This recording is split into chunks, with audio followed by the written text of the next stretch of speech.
ارشاد الحق عصری انجینئر محمد علی مرزا صاحب نے ان کے حوالے سے کافی زیادہ تب و شتم والا جو ہے وہ لب و لہجہ اپنایا، اور اس میں وہ جو زبان استعمال کر رہے ہیں بزرگ بارش جو ہے وہ عالم دین۔ پھر انجینئر صاحب تو خود یہ دعویٰ کرتے ہیں، ایک انٹرویو میں وہ کہہ رہے تھے کہ جی مجھے اخلاق نبوی میں سے کچھ دیا گیا ہے۔ یہ نبیوں والی جو اخلاق نبوت ہے نا، اللہ تعالیٰ نے اس کا کچھ حصہ مجھے دیا ہے۔ وہ اخلاق نبوی تو یہ نہیں ہے۔ ارشاد الحق عصری یہ وہی انسانیت سے گرا ہوا انسان ہے، اور اتنا بے ایمان شخص ہے۔ یہ فیصلہ آباد میں ایک ناسبی بھابی ہے، میں تو اسے بوڑھا شیطان اب کہتا ہوں، خبیث انسان۔ اس ذلیل انسان نے یہ اتنا بڑا خائن ہے، علماء یہود کا کردار اس نے ادا کیا، اس ناسبی کٹر ناسبی خارجی کی۔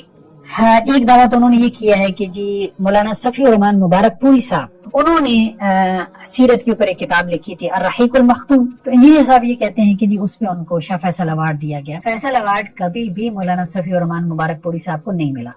دوسری بات، انجینئر صاحب نے یہ بات کہی کہ مولانا ارشاد الحق عصری صاحب نے جو ہے وہ کفر کا فتویٰ لگایا ہے انجینئر محمد علی مرزا کے استاذ مولانا اسحاق جہلوی ان کے اوپر، ایسا کوئی کفر کا فتویٰ موجود نہیں ہے۔ تیسری بات جو غلط بیانی انجینئر محمد علی مرزا صاحب نے کی وہ یہ ارشاد الحق عصری صاحب کی طرف منسوب کیا کہ انہوں نے ایک کتاب کا ترجمہ کیا ہے، حالانکہ مولانا ارشاد الحق عصری صاحب نے اس کتاب کا ترجمہ نہیں کیا۔ اب ایک بندہ سوشل میڈیا پہ فیس بک پہ اٹھتا ہے اور وہ یہ کہتا ہے کہ جی وہابیوں نے جو ہے وہ ترجموں میں تعریف کرنا شروع کر دی۔ اب انجینئر محمد علی مرزا صاحب کو وہ پوسٹ کسی طرح سے پہنچی، انہوں نے وہ پوسٹ پڑھی نہیں، نہ انہوں نے معاملے کی تحقیق کی، اور بغیر تحقیق کیے انجینئر صاحب نے عجلت میں ویڈیو چڑھا دی، جیسا کہ عام طور پہ وہ ایسا کرتے ہیں کہ معاملات کی وہ تحقیق نہیں کرتے، وہ بالکل بھی پڑھتے پڑھاتے نہیں ہیں۔ تو مولانا صفی الرحمان مبارک پوری صاحب کے حوالے سے یہ جو بات بیان کی انجینئر محمد علی مرزا نے کہ ان کا موقف یہ تھا کہ حضرت امیر معاویہ باغی ہیں، تو یہ بات درست نہیں ہے، یہ غلط بات ہے، یہ غلط بیانی ہے جو انہوں نے کی ہے۔